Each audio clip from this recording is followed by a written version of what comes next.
Welcome to The Free Will Show, a podcast that provides a beginner-friendly introduction to free will while also exploring cutting-edge developments on the topic. I'm Taylor Sear. And I'm Matt Flummer. In this bonus episode, we talk with Garrett Pendergraft about his new book, Free Will and Human Agency, 50 Puzzles, Paradoxes, and Thought Experiments. We'll be back next month with Season 5, which focuses on the problem of freedom and divine foreknowledge. Thanks for listening. I'm happy to introduce Garrett Pendergraft, Blanche E. Sieber Professor of Philosophy at Pepperdine University. Garrett has written several articles on the metaphysics of free will, including on the consequence argument, the problem of divine foreknowledge and free will, and more. And most recently, he's written a book called Free Will and Human Agency, 50 Puzzles, Paradoxes, and Thought Experiments, which will be published by Routledge on July 21st, 2022, the day this episode will be released. Unlike some other Routledge books, this one's available in paperback right away and for just $24, which is relatively cheap for a new book from Routledge.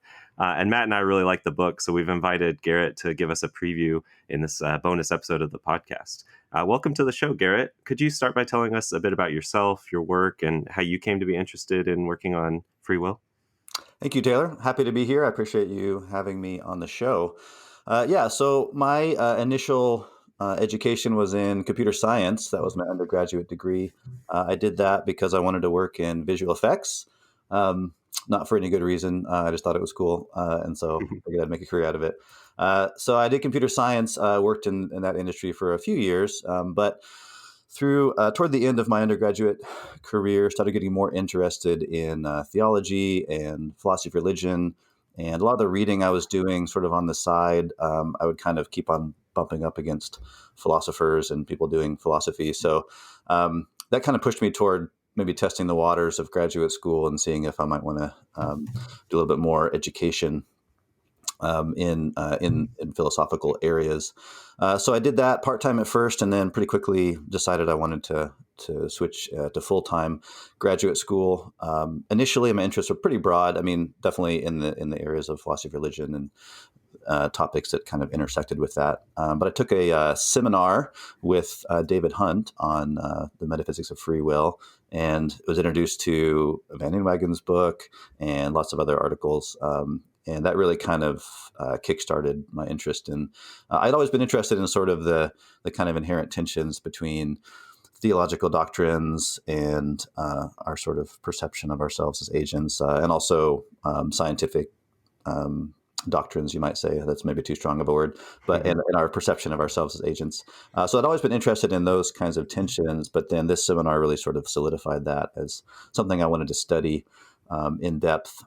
My first couple of years working toward a PhD, I was actually focused more on epistemology, and I was trying to look at ways to sort of bring together some of the epistemic issues and agency issues, but then ended up transferring to UC Riverside, which, as you know, is a great place to study agency, and so decided to make my focus a little more directly free will and more responsibility. I really benefited from, tutelage and mentorship of professors like John Martin Fisher and others there at UCR, and still kind of waiting to get tired of thinking about and writing about free will. Hasn't happened yet. Maybe it will at some point. I've done a little bit of other things here and there, but so I'm still just really, that's one thing I love about the issues and the areas. There's sort of always more to explore, whether you want to go deeper or whether you want to sort of broaden.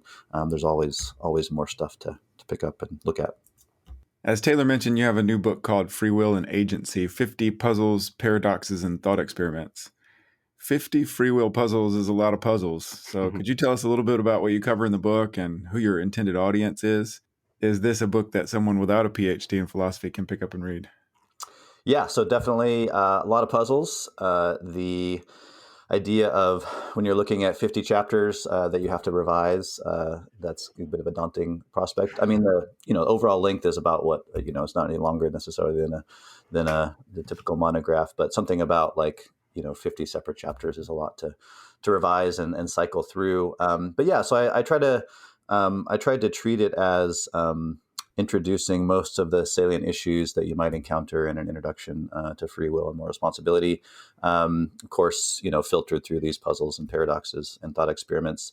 I had a hard time deciding exactly how to carve these puzzles up. A lot of them could fit in multiple categories, and I tried a few different sort of categorization schemes, but ended up with 5 different categories. The first one, broadly speaking, involves fatalism and those kinds of challenges, which I described as more sort of existential challenges. And then there's the largest section, as you might imagine, is on determinism and the threat from determinism. And then I have a section on practical reason and some of the more issues about intention and explanation of action and things like that. And then a section on social dimensions and involving more and more responsibility and blame and praise and punishment, things like that. And then the last section involves moral luck. So those are the main categories, and there's a lot of cross references and a lot of room for maybe dispute about the best place for a particular chapter to go. And yeah, definitely tried to write it so it's accessible to someone without a PhD.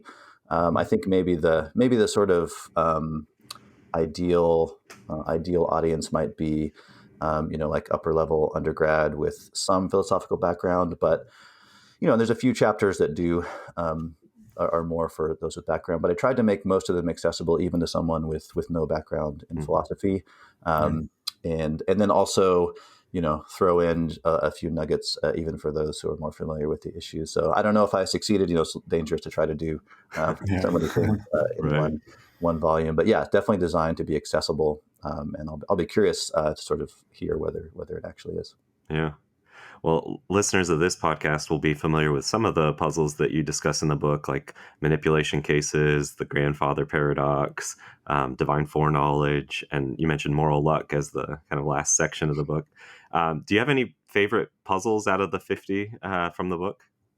Yeah, there's several that I would consider favorites, kind of for different reasons. Stranger Than Fiction was a chapter I really enjoyed writing up. I've always loved that movie, and so it came to mind pretty quickly as a potential chapter. So I suspected there might be something there, a way to connect it up with some literature and philosophy in an interesting way. And so it was fun to sort of see that suspicion vindicated, I guess. I was hoping there'd be something there, and I think there is. I think there was. So that was a fun one. It was a little bit more in depth into some of the details, even dialogue of the film. So that was a fun one. And then, time travel is always fun. Nice. Grandfather paradox is always worth thinking about. That's probably the puzzle I would lead with if I were just, I don't know, in a conversation on an airplane with a stranger and they wanted to know, give me an example of one of the chapters. I'd probably lead with the grandfather paradox. I've tried leading with other puzzles like Newcomb's problem. That one doesn't go over quite as well. So there's, I think the grandfather paradox is sort of like a good entry point into, hey, this is kind of what we're about here in this book.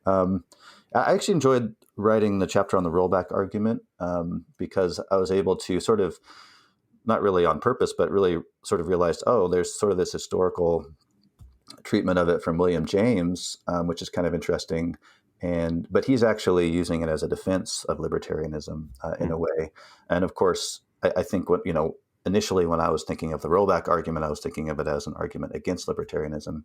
And so it's kind of fun to sort of explore how, hey, there's this thought experiment, there's this way of thinking about reality and sort of manipulating, I guess, reality conceptually that can actually maybe be used in different ways depending on how exactly you go about filling in the details. So that was fun. Yeah, that's interesting. And then the chapter called the Daily Wavester, which is a reference to Dale Webster, who's a surfer. He holds the Guinness record for most consecutive days of surfing. So it's like 14,000 days, like 40 years straight of surfing. He caught 3 waves, at least 3 waves every day. And, even in the midst of illness and deaths in the family and natural disasters. And anyway, there's a documentary called Step into Liquid about big wave surfing. And they interview him, and he's kind of a trip. Anyway, I liked that one because it struck me as like a real life incarnation or instantiation of one of John Martin Fisher's thought experiments, The Salty Old Sea Dog. Oh yeah. So sailing versus surfing, but still I was like, hey, this is like a perfect illustration of this puzzle about, our abilities to do otherwise, and how they interact with the fixity of the past, especially when you have someone who's sort of habitual. And so that was fun because I'm like, there's really I can't think of anybody more habitual than the Daily Wavester. Yeah. So let's sort of talk about these issues in the context of him. So that was a fun one to kind of work through and read a little bit in Surfing Magazine and watch the documentary. That's cool. Yeah. There's good questions there too about choices in life and worthwhile pursuits as well. Right. I mean, question his pursuits, but he had a project and he went for it. Mm-hmm. There's a couple other. There's several others I could go on. It's fun to work on the pre-punishment chapter. That one and the one about responsibility for addiction. The one about agent regret. Those are some of the chapters where I think I learned the most. Mm-hmm. Sort of like issues I had encountered and had a superficial understanding of, but it was really fun to kind of dig in and get to a point where I felt like I could explain what was going on, and got to read some new stuff. So there were a lot, but really, I mean, for all of them, it was, there were none of the chapters where I was like, well, I should probably include this, but I kind of hate it. I didn't really get that feeling. It was really, they were all really interesting to figure out, okay, how can I hear these issues that sort of need to be raised? Here's, a case that definitely raises them, but how can I sort of most clearly draw out the issues and how can I explain what's going on? And then also too, since the chapters are so short, between 1,000 and 1,500 words, the question is, how can I sort of capture some of the discussion and the literature around these cases in just a few paragraphs?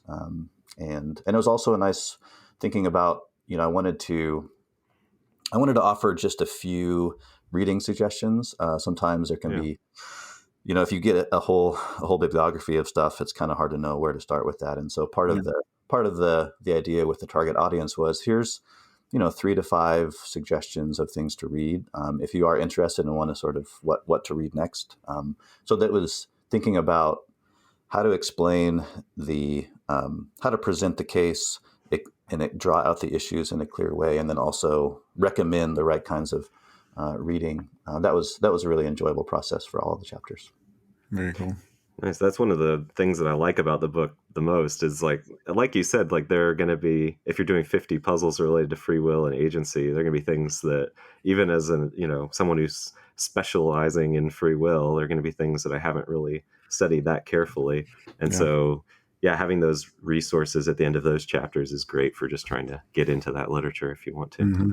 Yeah, I learned a lot. And my hope is that, even someone who,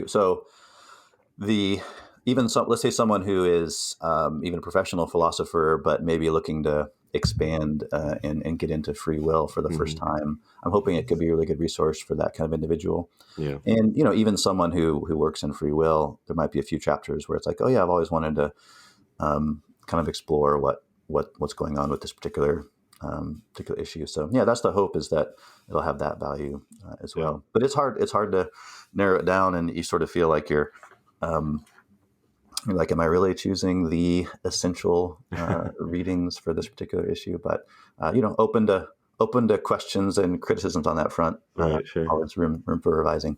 Yeah. Was the number 50 a number that you came up with first? And how difficult was it to come up with 50 different puzzles? Like, was it easy and you had to leave some out, or were you like struggling to come up with a few more to get up to 50?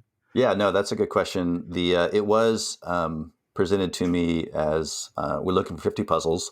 Routledge has a series that they've kind of kicked off. I think there are now, I think this one, my book, I think is the second one in the series. There's one in epistemology already out, and there's several under contract and in the works on other areas like aesthetics and political philosophy and many others. And so so my initial thought was, well, probably I could think of maybe 20, 25. It's going to be hard to get to 50. And so I kind of reached out to friends and colleagues and utilized some lifelines and phone a friend on that to try to figure out, okay, can we really get to this number 50? And so was able to actually, with help, was able to get up to 50 relatively easily. And then over time, you're writing something and you realize, oh, this chapter should probably end up being 2. Yeah. Sometimes you would consolidate. Other times you're like, well, this is interesting. Maybe it's maybe there's a really interesting argument I'd love to cover, but there just isn't any sort of specific puzzle or thought experiment that I can really use. So we'll have to sort of work it in some other chapter. But in the end, and then even at the toward the relatively late in the game, there were other puzzles coming to mind. Like actually the pre-punishment chapter, that was one of the last ones that came to mind. And it was one of those things where like, oh yeah, of course, there should be a chapter on pre-punishment. I can talk about Minority Report and things like that. So in the end, I ended up having, so if you look at just sort of how many sort of potential or candidate chapters or documents where I started writing something, there are about 75 all told. Oh, man. And so, which is, it's definitely a lot. And but several of the ones there in the 60s and 70s ended up in the final manuscript. So so initially I was like, how am I going to even get to 50? In the end, it ended up being 75. I think it would be kind of fun to have I don't know what platform would be appropriate for this, but it would be, a lot of times it's popular in sports, especially, you do these, or maybe film, you do these power rankings where it's like, the top 20 or 50. And of course there's polls and stuff all over the place. But I think it'd be fun to kind of have an ongoing, like, I'm not sure what the exact metrics would be. Maybe it's like fruitfulness or interest or maybe literary virtue of some sort. But it'd be really fun to have a kind of ongoing ranking, like that would be cool. The 2022 power ranking of free will related puzzles, or even just philosophical thought experiments in general. Sure. And you can sort of, we have a new number 1 because of this book that came out or this movie that came out. I think it'd be fun to kind of an ongoing, and then you could even have new editions of the book, like, hey, sorry to these 3 puzzles, they dropped off. Also receiving votes, but didn't quite make the. Well, since you had 25 extra, now you just need 25 more, and then you could come out with 50 more puzzles. Yeah, that's good. Volume 2, 50 more puzzles, paradox and thought experiment. I like that. That's something to look at. Yeah. Something else I really love about this book, and it's sort of already come up in our conversation, is all the pop culture references. So you mentioned Stranger Than Fiction, Minority Report. You also referenced Magnolia, Tenet, even The Simpsons and Kung Fu Panda. Which I haven't seen, I must confess. Would you want to talk? You got to watch it with your kids. I guess I should. Yes. Right, worth a watch. I'm very interested, given that there's some free will puzzle in Kung Fu Panda. Well, would you want to talk through any more of these pop culture references and how they illustrate one of the puzzles from the book? Yeah, sure. So I mentioned Stranger Than Fiction, which I think is really fantastic for kind of illustrating this idea of the narrative value of a life. And so you have a character, I guess I'll try not to spoil the movie, but you have a character who realizes that he is a character in the film, played by Will Ferrell, who realizes that he's the protagonist of a novel that's still being written. And so this is obviously a disconcerting realization. The author is someone who always kills off her main characters, so for disconcerting. And so he looks up an expert in literature and tries to get some advice and counsel on it, and then ends up meeting with the author, which is a strange experience for them both. Right. So I think that one's really fun because it's the theme kind of comes up, and it shows up in work by Velleman and others. But the theme of sort of like, it's not just what happens in your life that matters. It's the order in which it happens, the sort of narrative that it plays a role in. And so I think that, unfortunately, I wish it weren't true, I guess, that a lot of times sort of literature and film can portray a philosophical issue sort of in more concrete or compelling ways than just, a nice, clear, regimented argument. Right. Maybe it's probably a good thing that that's true. But so I think that one is that film was just really an excellent portrayal. And it's so usually when you're trying to sort of draw out some philosophical lessons from a film or a book, you kind of have to you have to sort of lead out some details or sort of tweak a few things, because you're like, well, this isn't exactly what what the issue is, but it's close enough that we can kind of work with it. But Stranger Than Fiction is just really it just lays out the issues in a really straightforward. There's no sort of translation or conversion needed. It's just excellent. So that was fun. Minority Report. Again, as soon as it came to mind, I was like, oh yeah, we definitely need to include that. And it's, excellent kind of portrayal of pre-punishment. Mm-hmm. And it for a lot of these chapters too, it was really, I enjoyed doing a little bit of, I'm definitely not a historian of philosophy. So this is, maybe laughable to some listening, but it was really exciting to sort of, okay, here's this idea or a kernel of an idea or a thought experiment. Let's see if we can sort of trace it back to just either to give credit where it's due or just kind of for fun, where did it first show up? And so, of course, Minority Report is based on a short story by Philip K. Dick from the 50s. But, that idea of pre-punishment is in Lewis Carroll, right? The Looking Glass, there's a mention to it, just sort of a passing mention. And so it was, I think that there was, again, Minority Report is just a really kind of compelling portrayal of how pre-punishment might go if it were to be implemented. There's still kind of the puzzle with pre-punishment about if it's going to be just, then the crime still has to occur in some sense. So there's that's sort of an interesting thing that's kind of still puzzling me about the pre-punishment. So that was a fun one. And then, I also wanted to just sort of as a tribute to my adolescence, I wanted to include The Simpsons if possible. So I ended up using there's an episode where it's actually one of the Halloween episodes, the Treehouse of Horror episodes, but Lisa has a science experiment where she inadvertently creates a civilization from a tooth that she puts in soda. She's trying to demonstrate that she's trying to ruin soda for everyone. Something like, science has ruined various things. She's like, let's see if we can ruin soda. So anyway, she and then Bart shocks her. I think his experiment is to see whether nerds conduct electricity. So he, shuffles his feet and then shocks her. And so she transfers the shock to the tooth in the cola, and what do you know? It generates civilization. So anyway, that's a little bit of a stretch, but I was like, well, we can imagine that happening over and over again and observing, and if we observe the same thing every time, then that's sort of a picture of determinism. So that was fun to include. And another one, of course, there's Kung Fu Panda, nice fatalistic sort of self-fulfilling prophecy idea, but it's portrayed really nicely and sort of a, kind of cuts back and forth, and it's so that's a good one. And then another one, probably the last one that comes to mind now. There's a few others, like with time travel. Of course, Tenet is a nice illustration.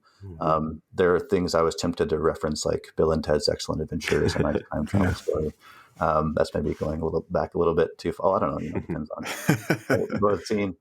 But and then Watchmen too. I wanted to include a reference to Watchmen, and I was thinking initially that I knew it'd be something involving Dr. Manhattan, and his sort of like transcending time. And so I thought it would be right, exactly. So I thought it would be more something about time travel or about sort of atemporality or something. But actually ended up including him as an example of sort of this Strassonian, it's Strassonian concept of sort of releasing oneself or excluding oneself from the strains of involvement, escaping the strains of involvement. And so he's an example of someone who does that. So yeah, I think it would be speaking of part 2 or other volumes. I think it would be fun to sort of force yourself to say, okay, well, we have every case or thought experiment has to be something arising from film or literature or sometimes even comic books and graphic novels. That would be a fun challenge. I think there's enough there. There's probably a few issues that would be tough to find, but that was a really enjoyable part of putting together the book. Nice. Yeah, cool. So out of all of these puzzles, is there one that worries you the most and keeps you up at night? Well, I think I might be a better philosopher if these puzzles kept me up at night. They don't. But I do, I do really enjoy thinking about them.